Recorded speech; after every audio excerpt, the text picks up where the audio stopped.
We are all going to die. We just don't know how or when. Easily snuffed out in an instant, what is life's meaning? Oh, man! I see. We're getting closer. We're going to get closer. We're going to get closer. Fire flash. Over 1,000 tornadoes rip through the United States every year. Most do little damage. This one was different. There it is. Oh my gosh. It's going to go down that road right there. Oh gosh, that is a monster tornado.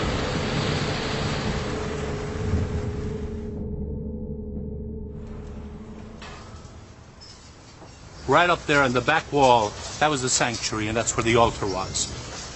Behind that was the house that I was in, just real close to it. The tornado destroyed the city of Joplin, Missouri, and killed 162 people. That was Greenbrier Nursing Home, and there were 5 people died. Terrible sight. It's Yes. an awful sight. In the face of catastrophe, this Catholic priest finds comfort in his religious faith. I have to believe there's a plan, and that God is going to accomplish something through this. I feel like God is doing something for us. I think we have to see somewhere a higher power. Father Monaghan's faith must have been tested to the limit by this terrible experience. For those of us who don't believe in any kind of gods, how do we cope?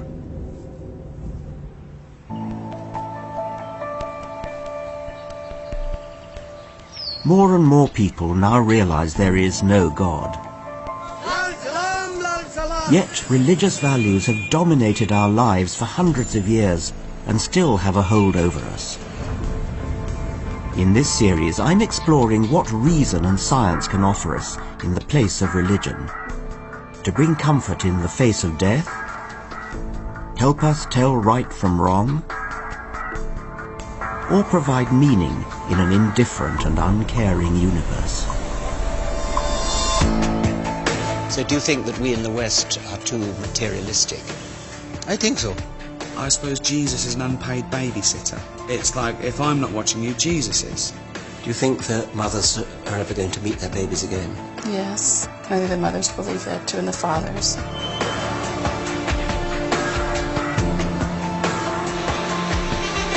If there is no God, what is the meaning of life? Some of the greatest minds in history have battled depression and even toyed with suicide, struggling to answer the ultimate question that we all face. What's the point? For many, there is no point if there is no God. One of the questions I'm most often asked after giving a lecture is, why do you bother to get up in the mornings? This film is my attempt to answer that question.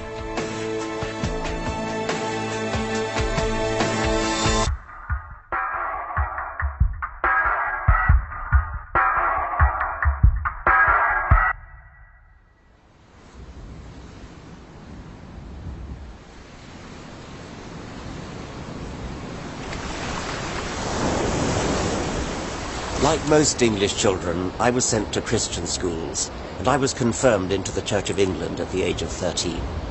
I believed in the Christian God. A couple of years later, I realized it wasn't true. There was no God, there was nothing out there. Many people have had that experience, and different people respond to it in very different ways.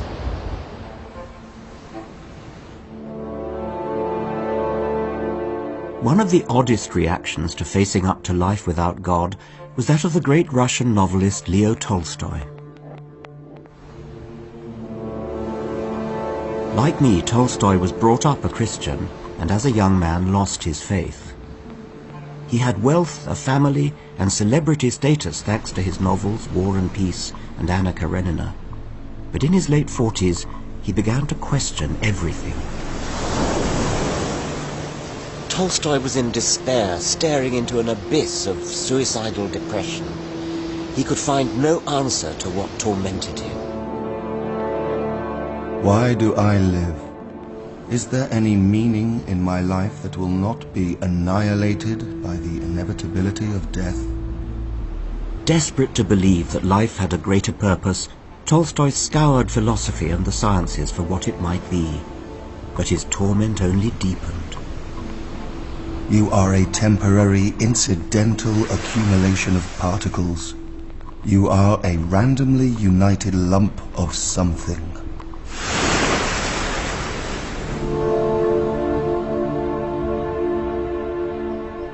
Eventually, Tolstoy found an answer and stepped back from the abyss.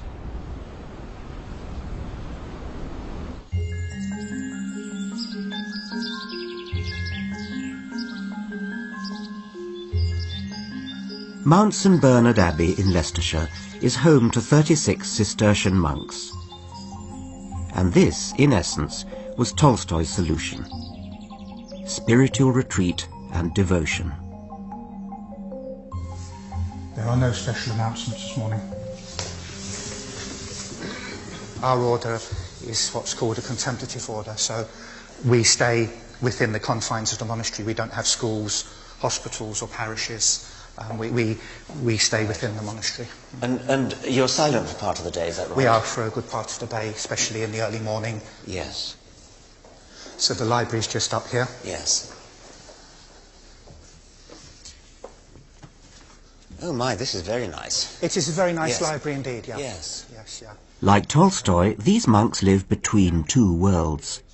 Their library is better than I would have expected. Stephen Hawking's universe, just 6 numbers. Carl Sagan, excellent. Very good. Oh, I wish I brought some of my books to present to you. Oh, there's one there. We have it there. Oh, really? Yeah. Richard Dawkins, Modern Science Writing. Oh, excellent. Yeah, Good, Oxford Book of Modern Science Writing. Very good. There may be others. Yes. Well, I won't do that usual thing as authors do of looking for them.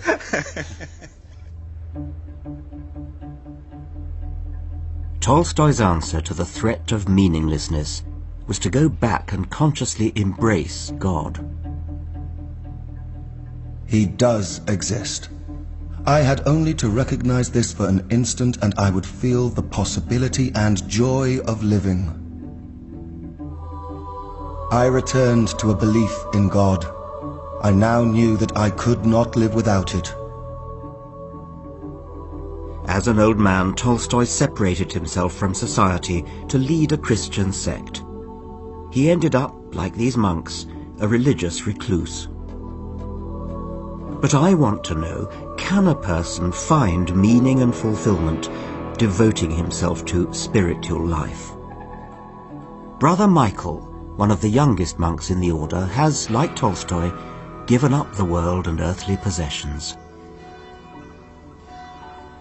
My life I direct towards God and finding a relationship with God, and I find meaning in that. And as hopefully I grow towards God, I'll grow towards other people. What do you miss about the life that you could have had? Well, this morning I had to go to the chemist, and on the way out there was a young lady with her child, and as they walked down the street they had Tigger the Tiger holding between their hands. Tigger from Winnie the Pooh. Tigger from Winnie the Pooh, and it stirred my heart. My heart sort of... You feel you'd have liked to have had a child of your own? Yeah, it's just like, yeah, I've given up a family, which Yes. is part of the life. I worry that these men are running from reality and squandering their lives. Isn't facing up to the challenges of the real world what makes life worthwhile? Can you talk while polishing? Yes. Brother William gave up a career as a banker to join the monastery 10 years ago. The meaning of life for me is being there for other people. Yes. And it's a sacrifice that I'm willing to make. But if you want to do good to other people, it seems a slightly odd way to go about it, to shut yourself away in a monastery. I mean, couldn't you do more good if you were out there in the outside world? You can see how our prayers affect people's lives and how they've come through a personal problem, that they've felt our support here. These monks find meaning in devotion to God, in prayer and solitude.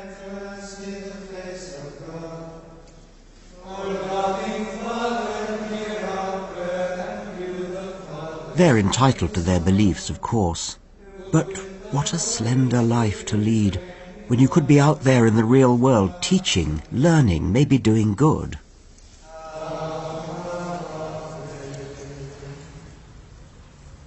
It seemed to me to be a sort of sadly inadequate life. Not really a life at all. Just very, very sad.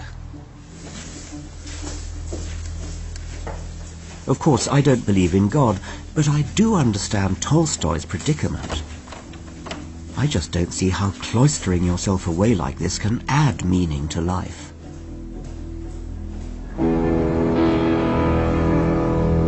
Perhaps a better approach would be to embrace life's uncertainties and take a few risks.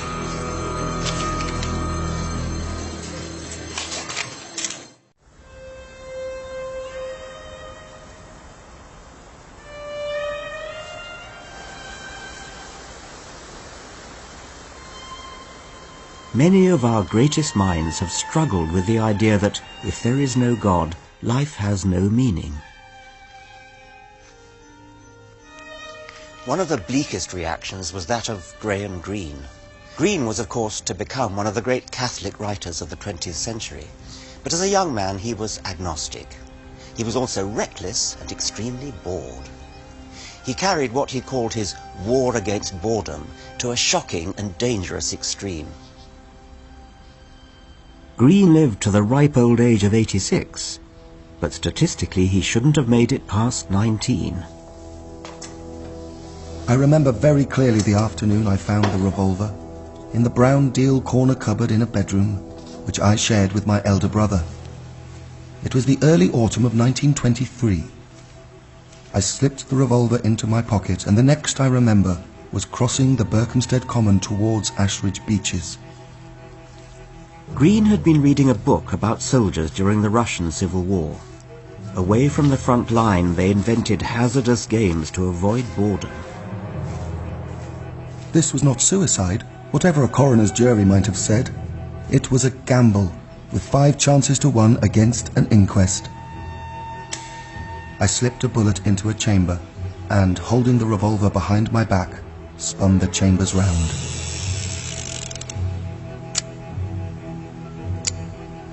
I put the muzzle of the revolver into my right ear.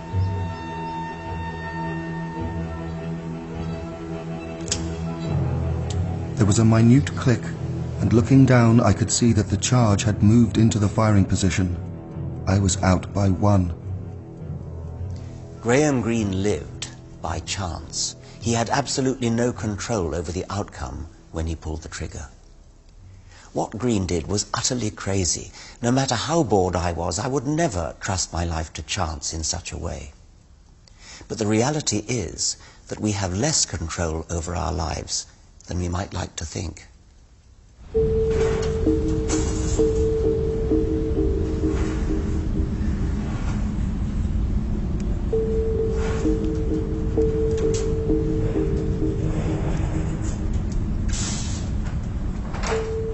When a tornado struck Joplin, Missouri in May 2011, death and destruction were indiscriminate. The young Graham Greene would have embraced the truth of that tornado. Joplin's fate hung on chance, just like his game of Russian roulette. While 7,000 buildings were blown away, others survived unscathed.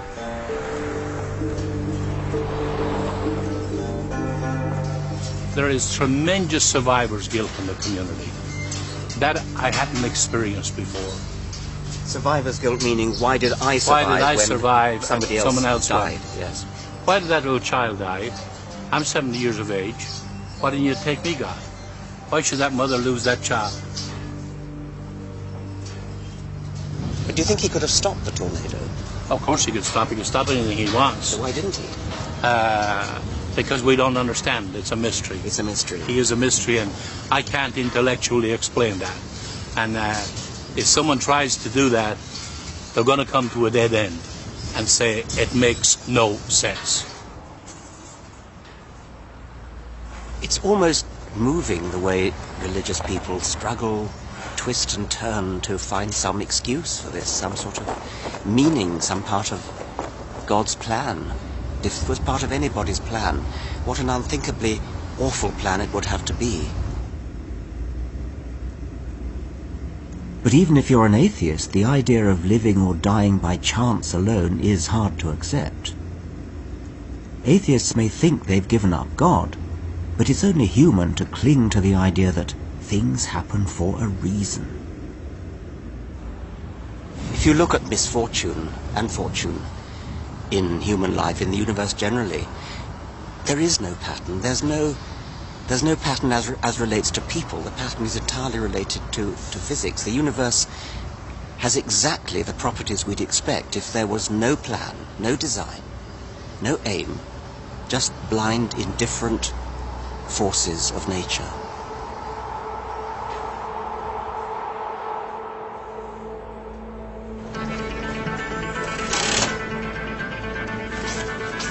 If, like Graham Greene, you understand life as a game of chance, and if you believe there is no God pulling your strings, making plans for you, why not just play the game, the great gambling game of life?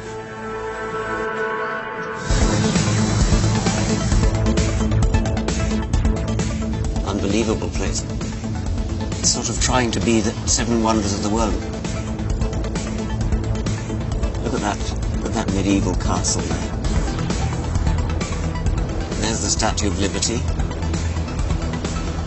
I know there's a replica of Venice somewhere. There's the Chrysler Building. I'm often told that my vision of a godless future is just as devoid of meaning as Las Vegas. That without God, all you're left with is materialism and mindless slot machines. But I've come here because I think Las Vegas reveals something fascinating. Humanity's deep-seated belief that we can prevail over chance. People come here filled with hope. Everybody knows that the casinos have a terrific markup percentage for the hearts, and yet they still go on feeding that hope and feeding the slot machines and losing their money. Hey, Richard. How's it going? Hey. Hey, you winning? No, I lost every time. Oh, my God. Well, now your luck's going to change, because I know physics. Okay. He may look like a card sharp, but the gentleman in the shades is actually a physicist. Leonard Mlodinow is fascinated by how human beings are incapable of understanding chance. 32. I won and I lost. When people are playing these games we see around us, am I right that many of them, even if there's absolutely no bias, say, between red and black, there are many people who will say, oh, well, it's been red, red, red, red for such a long time, it's black's turn. That's right. That's right. That's called a gambler's fallacy. Fallacy. People, well, if you flip a coin a zillion times, you're going to get about half a zillion heads and half a zillion tails. So people, the way their thinking goes, I think, if they bother to logically think about it, is that, okay, I've seen 10 tails in a row. So if it's going to be half heads and half tails, the heads better catch up. Yeah. That's not the way it works. Okay. You could throw it a zillion times and get all heads. The point about our brain is that it insists on seeing order, meaning and pattern, even when there is none. It's a very human characteristic to fool ourselves that we are in control. In today's world, it seems that we make more mistakes seeing patterns that aren't there rather than missing patterns that are there. In fact, there's a really great experiment on that. They put a rat in front of a red light and a green light, and the red light and green light flash without any pattern at random, but the green light flashes 75% of the time, and the red light flashes 25% of the time. And the rat, if it guesses correctly, which is going to flash, it gets a little sugar water. So when they let the rats do this, they see after a while that the green light is flashing more than the red light, and they just start guessing green, green, green, green, green every time. And they get it right 75% of the time, and they're happy with that. Which is sensible. That's what we should do. Yeah. But people, we think we know better, right? So when they put humans in front of such an experiment, most people won't do what the rat does. Most people, they've seen that it's 75% green, and they'll guess a pattern. They'll go green, green, red, green, green, green, red. they'll start spewing out these red and greens in some weird pattern that's tailored to be 75% green and 25% red, thinking that they can, beat the system, just like the people here in the casino think they can do. And when you do that, you end up about, I think, 60% of the time you get it right instead of 75%. Precisely. And so the humans are outperformed by a rat. Yes. And that's because we see patterns where there aren't any. And that's just the way our minds work. Too clever by how? Too clever by 3/4 in this case. Too clever. I'm going to throw everything on my birthday. Yours is a 26th? Yeah. Mine is a 26th. Oh, wow. Both our birthdays are the 26th, so... 26 is even, so I'm going to win that too. Maybe I should put this on odd. Perhaps this is part of the explanation why religion evolved in the first place. It satisfied our desperate desire to find meaning and order in the chaos. In playing the ultimate game of chance, Russian roulette, the young Graham Greene grasped what so many of us fail to. There is no pattern. 26, 26. We have no control. Ooh, we came so close. Greene took his chances and pulled the trigger on another 5 occasions before the effect of what he called his adrenaline drug wore off. What Greene did may seem crazy, but there is a grim logic to it. Seize the reins, dance with death. You're going to die anyway. Happily for Greene, he beat the odds. Greene would later convert to Roman Catholicism, but Russian roulette of a kind stayed with him. As a journalist and spy, Greene risked his life in numerous war zones. The fear of ambush served me just as effectively as the revolver from the corner cupboard in the lifelong war against boredom.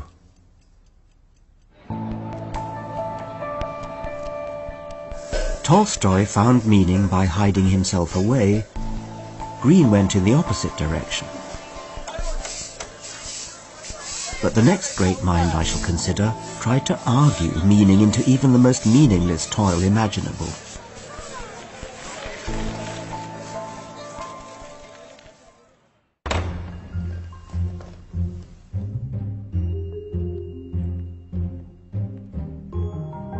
More and more of us now do not believe in God or life after death. We live and then we die, and that's it. We are born by chance, and our lives are shaped by chance events.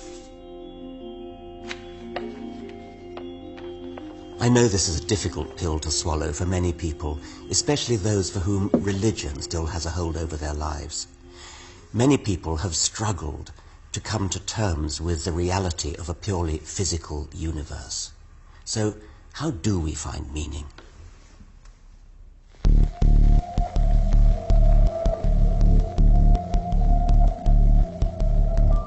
The Second World War laid bare the extent of man's capacity for evil.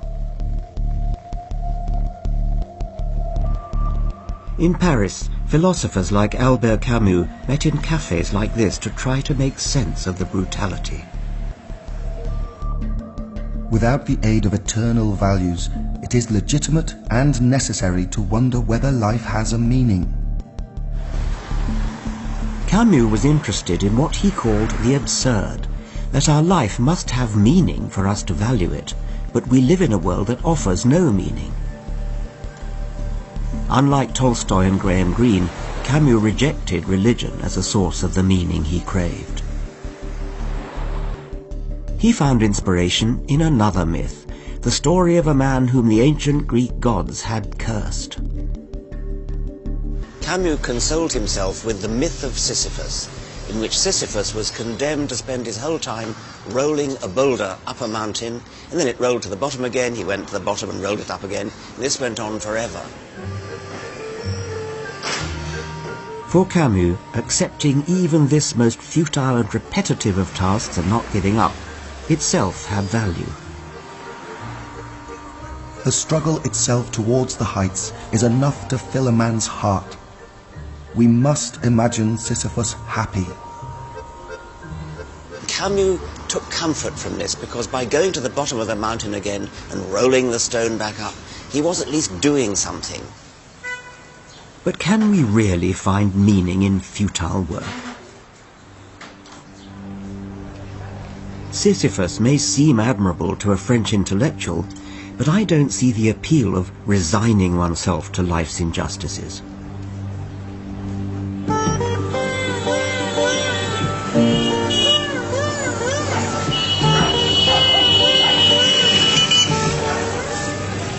India, one of the fastest developing and most unequal economies in the world. The human condition doesn't come much more human than this, or much more extreme. Everything's going on, the noise, the bustle, it's like an ant-heap of activity. It's a terrifying, yet rather a moving sight.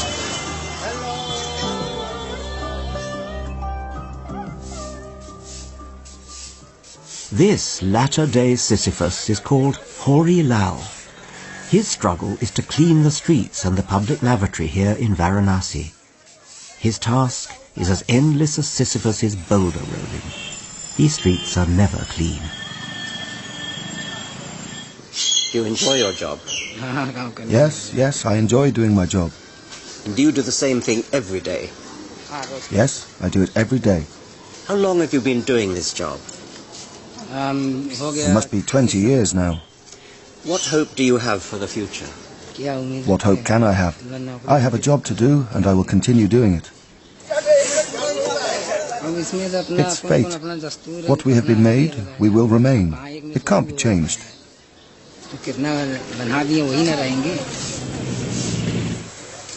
I suppose there is something a bit inspiring about Hori Lal's cheerfulness and good humour in the face of life's hardships. Perhaps it's what Camus saw in the myth of Sisyphus, and it's certainly a wonderful antidote to us whingers in the rich West when we dare to moan about patchy mobile phone reception or the cost of supermarket food. But what bothers me is why Hori Lal has been cursed like Sisyphus. It's because here, life's lottery begins at birth, thanks to the confines of the ancient caste system. This is the Sunday edition of the Hindustan Times, and it's got a section called Matrimonials, in which fathers advertise for husbands for their daughters, and there's a section called Brides, where men advertise for wives. And the men are usually described as handsome. The women are often described as homely, which I presume means home-loving. But a curious thing about this matrimonials page is the way it's classified. There are headings like Brahmin and other names from the ancient Hindu caste system, whereby society is stratified into levels, into separate castes, which are not supposed to marry each other. Ancient Hindu scripture divided society into 4 distinct groups that you could be born into. Scholars, warriors, merchants, and labourers. Falling outside this system were the Dalits, the untouchables, who, like Hori Lal, were condemned to shovel the excrement of the higher castes.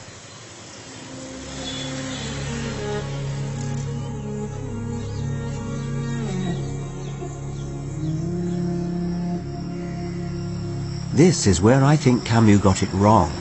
Rather than accept fate, surely meaning is found when we revolt against outrageous fortune. Mahendra? Yes. Very nice to meet you. Please come. Thank you.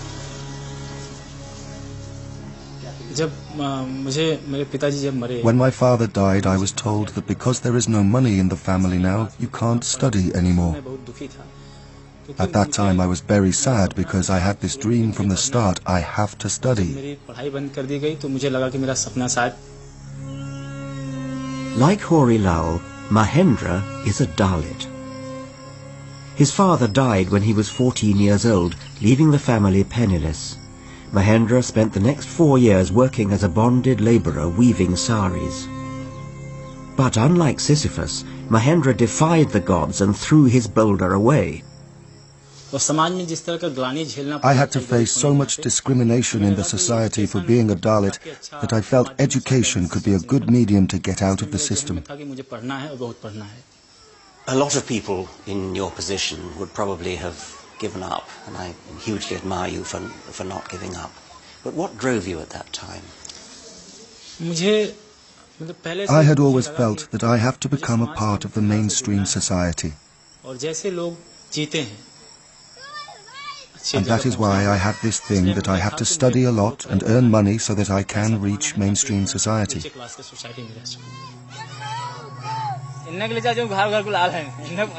Mahendra is studying for a master's degree and wants to fight the Dalit cause, help other boulder rollers break free from their struggle. It is wonderful to see how an individual can bring himself out of poverty and downtroddenness. With Mahendra, we come closer to finding at least one worthwhile meaning of life. He is creating his own meaning, but it has a deeper purpose, making a difference to others as well. We can find meaning in struggle, but we have to define our own meaning in our own struggle, not one dictated by the gods, by authority, or by accident of birth.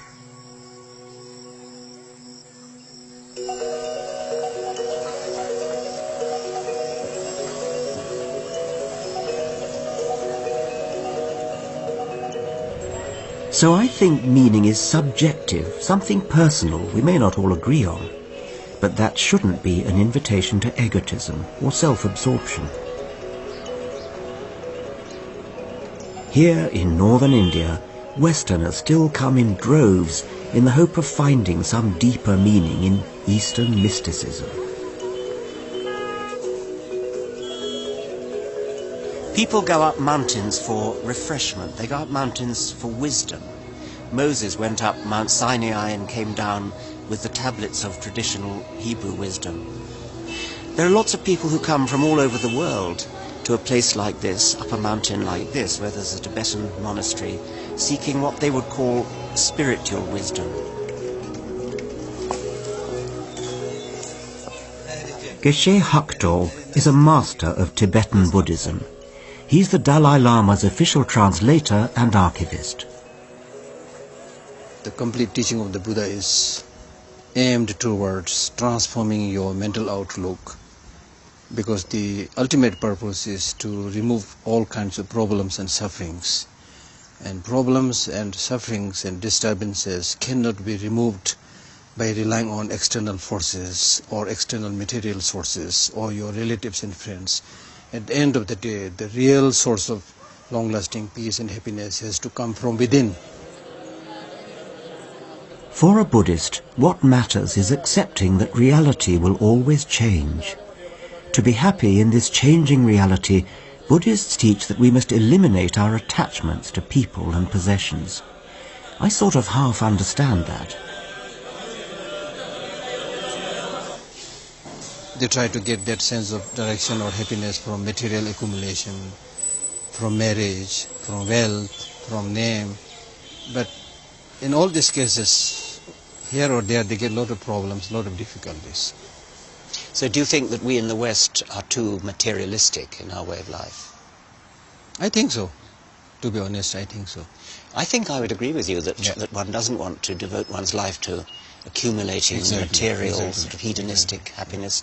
I'm not sure that I would look inward, though. I think I might get happiness from music and from science. Exactly. When you do something that is creative, something that really satisfies your inner urge. You know? Yes, but meditating and sort of looking inwards doesn't sound to me as though that's really doing that. Perhaps it helps. Of course.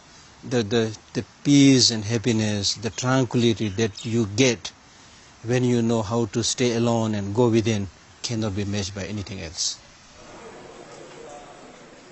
While I agree that an unhealthy consumerism dominates our lives today, how convincing is it that we should detach ourselves from the real world through meditation?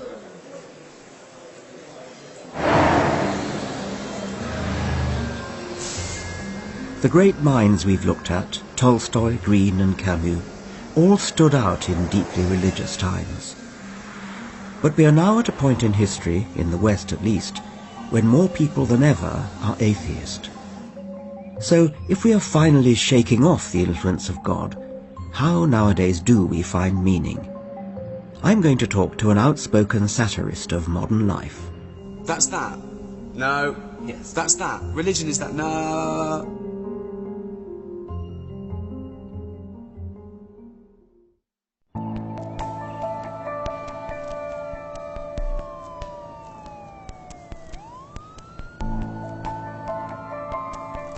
We've seen that there isn't a simple, single answer to the meaning of life in a world without God.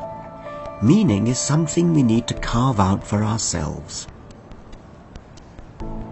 We have to find our own meaning from the opportunities and challenges that life throws our way, even if that does mean defying convention sometimes.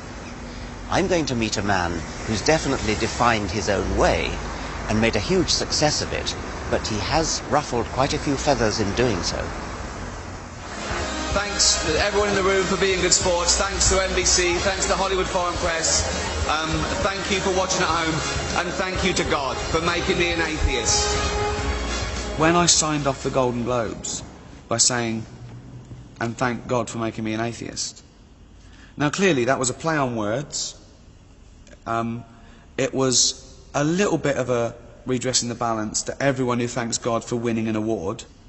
I've never seen so much outrage as thanking God for making me an atheist. Now, correct me if I'm wrong, if God exists, he did make me an atheist, didn't he? Didn't he? Why did he do that? I read about that. It was astonishing. I mean, it really did cause outrage, did it? You usually have to murder and eat someone to get that much publicity in America. How funny. Yeah. How very funny. Yeah. You know, when did you first realise that you didn't believe in God?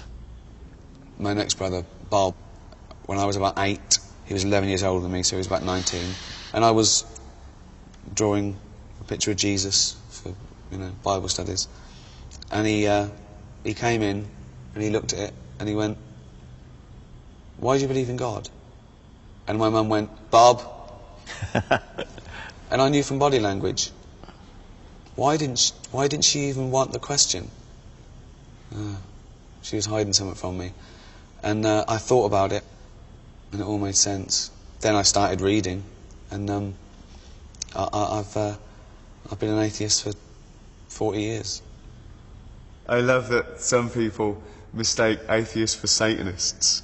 Yes. They think that, yeah, no, I don't believe in him either. Yes. He's just as ludicrous. Yes. I don't believe in him. Why can't God sort out Satan? Why can't he? He's all powerful. What's he doing? What's he doing? So why does a 21st century British atheist get up in the morning? I think you have to have worth. I think you have to feel in yourself you have worth. Friends, family, a loving relationship. Just because we're human, and that's how we're built.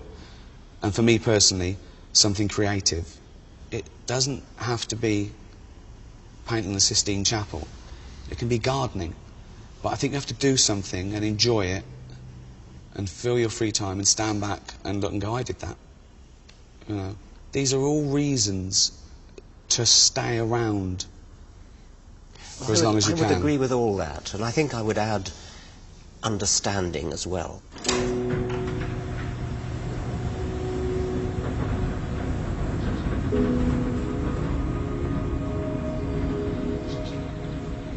Religious believers tell me they're puzzled that non-believers like Ricky Gervais and me can find any meaning or purpose in a godless existence.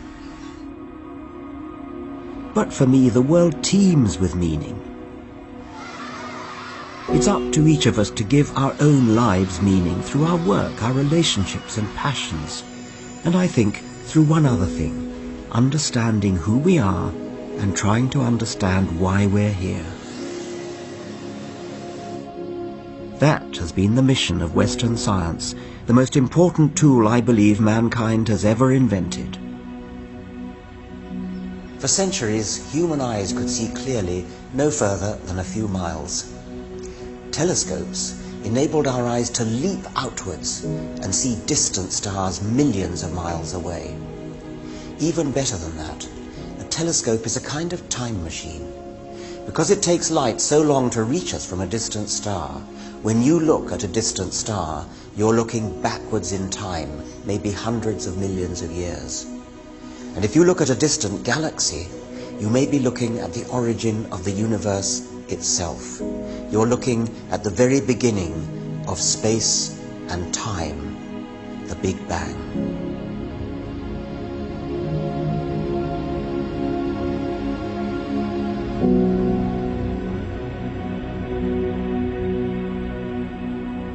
Humanity's gaze has also turned towards inner space. Microscopes have unlocked our understanding of the cells that make up all living things and revealed the world of the smallest and simplest organisms around us and in us. The new science of genetics has unexpectedly completely revolutionized and unified our understanding of life on Earth. Meanwhile, physics has discovered particles smaller by far even than the atom. And at laboratories like CERN, scientists studying the collisions of these particles are on the cusp of understanding how the universe got started in the first place. The poet John Keats voiced what many people fear about science: that in explaining the world it makes it less amazing, less extraordinary, somehow banal. Philosophy will clip an angel's wings, conquer all mysteries by rule and line, empty the haunted air and nomad mine, unweave a rainbow. Keats could not have been more wrong. Isaac Newton's unweaving of the rainbow led directly to a massive deepening and widening of our understanding of the universe. It led to James Clerk Maxwell's theory of electromagnetism, and from there to Einstein's special theory of relativity. If you think the rainbow has poetic mystery, you should try relativity. Science does the opposite of making things banal. It's about unleashing curiosity and uncovering more mysteries to solve. We take so much for granted, we become anesthetized by our familiarity with what's around us. Science shakes off the anesthetic, and we look again with new and clearer eyes. If you found a bramble in your garden, you'd probably think it an annoying weed. But like every other plant and every other animal, it is an astonishing piece of natural engineering. A leaf is a chemical factory. It's a flat-roofed factory, and on the flat roof are solar panels gathering sunlight to drive the machinery of the factory.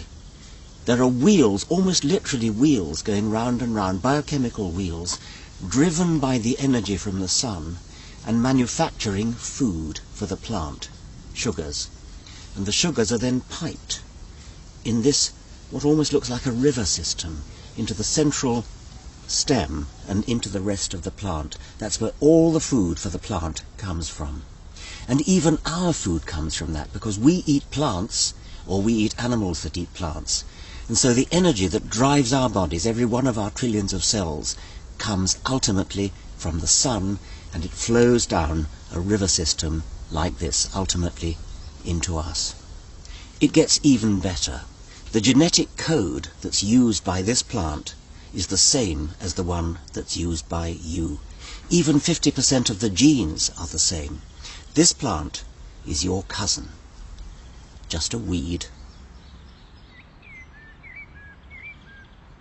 Some people would say that the scientific view is rather bleak and cold. Do you find it bleak? There's no God-fearing person of any religion who feels as much awe as me when I see a mountain or a tree. Or the stars. Or the stars, or anything in science and nature and art.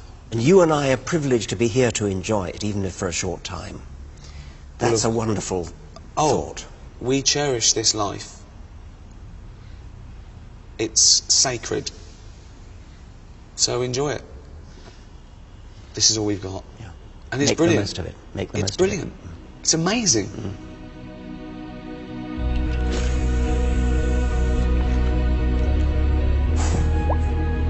We're lucky to be born.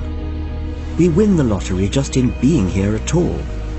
Your unique identity is the result of one sperm amongst hundreds of millions fertilizing one particular egg in one particular sexual exchange. And the same lucky break had to favor your ancestors in every generation back to the very beginning of life. And we're luckier still as individuals to have been born now. We have so much available to us, possible only through the understanding that science has already given us. Just look how far we've come in my lifetime. We've got life-saving medicine, supercomputers, the internet.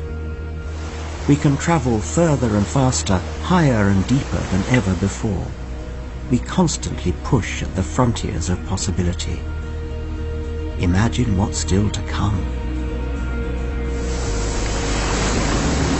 We are made by the laws of physics, working through 4 billion years of evolution. We have a brief window of life through which to see the universe and understand how we came to be in it.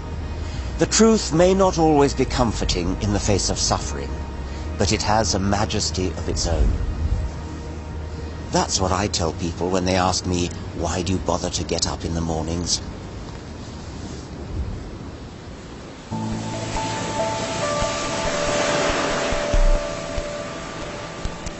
If you missed an episode or you want to watch it all again, Richard Dawkins' Sex, Death and the Meaning of Life is there on 40D. Tomorrow at 9, Sarah Beanie's showing vendors what the competition has to offer before her buyer makes the final choice.